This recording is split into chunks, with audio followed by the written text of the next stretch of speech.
Sariwa-sariwa. Pagkatapos himayin ang gulay, hugasan. Siyempre para malinis at saka hiwain ang mga hugas na ampalaya, talong, saluyot. Pagkatapos, magpakulo ng tubig. Ilagay na ang mga gulay kagaya ng saluyot. Ilagay na rin ang mga hindiw at malinis na gulay. Pinagsama-sama na yan. Takpan natin at hintayin natin maluto, siyempre.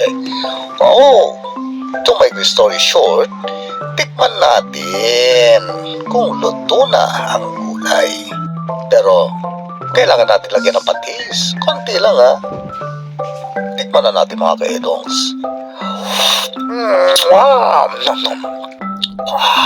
Sarap naman, pero ang init In fairness, iba talaga ang lasa ng pinagsama-samang gulay. Manipis ba? Ang sarap. Mapapa. Idasar tayo ang kakabsat. Idasar tayo.